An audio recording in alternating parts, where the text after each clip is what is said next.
Hello, hello. I'm here with the great man. Hey man, what's up? Yeah, Good to yeah. be here. Good to be here. Yes, yes.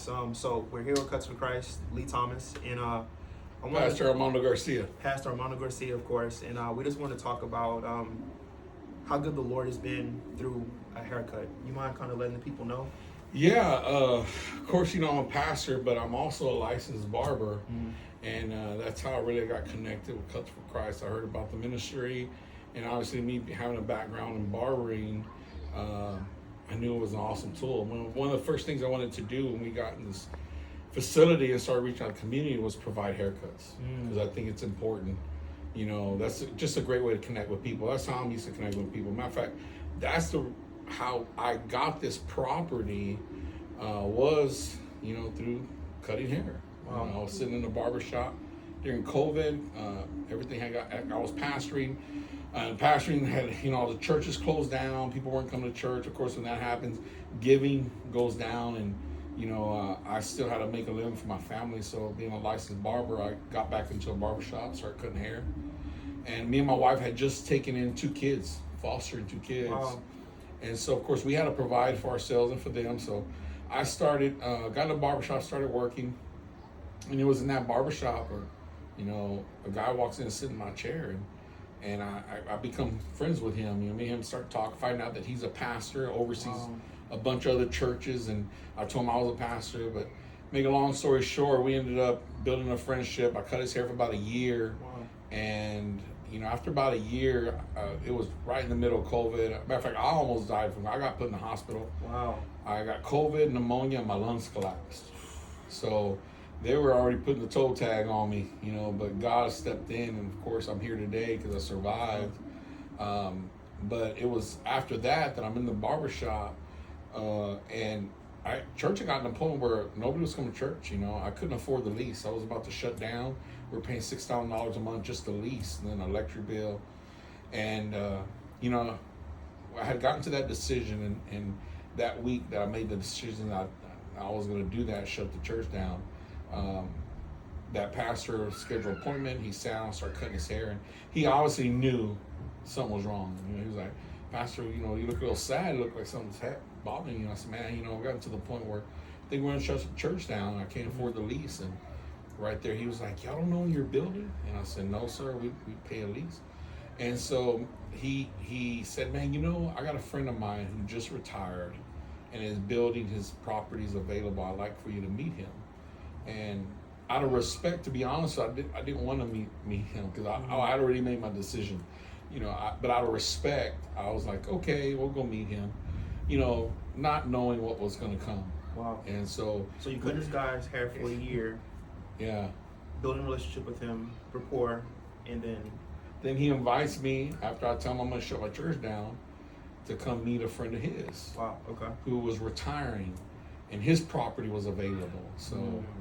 So he brings me out here. About 3 days later, we meet out here, and I meet the pastor to the facility, and he walks me around. It's a huge, full gymnasium, offices, 400-seat sanctuary, full children's facility, upstairs children's sanctuary with their own kitchen. It was just the church property took up a whole city block.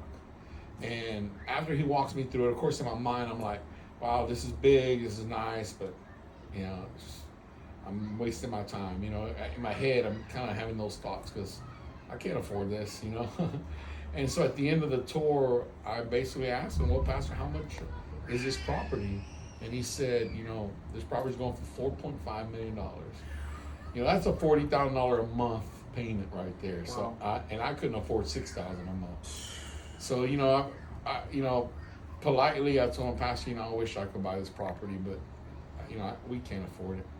And he looked at me and started crying. Tears started rolling down his face, and he just. Now, this is the first time I've ever met this man. Yeah. First time I was just with him for 30 minutes, and he's crying, and we're standing out in the parking lot. He's crying, tears rolling down his face, and he said, Pastor Armando, he goes, the moment you walked in, I heard the voice of the Lord, and God told me that's him, that's the one. Wow. He says, and he goes, you and your wife are so special. When my wife was with me, he goes, I fall in love with you on the last 30 minutes. He goes, I'm not selling you this building, this property. He goes, I'm giving it to you.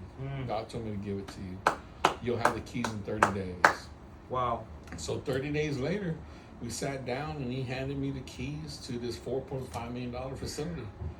And so I went from a pastor who was shutting down his church because I couldn't afford the rent to sitting now in a $4.5 million church facility, debt free. And our church went from basically losing all its members to growing. We're all running over 200 people and constantly growing every week. Wow. And, it's just been a blessing. So I tell barbers all the time, I tell barbers every time I'm in a bar, I say, man, don't ever take for granted the person who sits in your chair. Amen, y'all. Because all it takes is one haircut. One. To change your life. Whole life. And it happened to me. It happened to me. It was just one haircut and my life has changed, And so God has just blessed us tremendously simply because, I was cutting hair, and I decided a few years ago, I always thought to my head, I saw these pastors going through hard times, or pastors would lose their church, and I've been in ministry for over 30 years since I was 18. I thought, man, if I were ever to need to get a job, what would I put on my resume? I'd be a pastor. So I got my barber's license as a backup plan. Wow. I got my barber's license that said, okay, just in case anything ever happened, I could hold a job. I could take this license and go and cut hair and make a living, for my family. Wow. And that's why I got my barber's license. Wow. And, and here I am, that barber's license has done more for me than, anything else. It was because of that license that I'm sitting in this $4.5 million facility debt free. And I know ultimately it's because of God. Amen. Ultimately it was God's hand, but God used the tool of that clipper, and them scissors to open this door for me. And so I tell barbers all the time, man, don't never take for granted everybody who sits in that chair matters.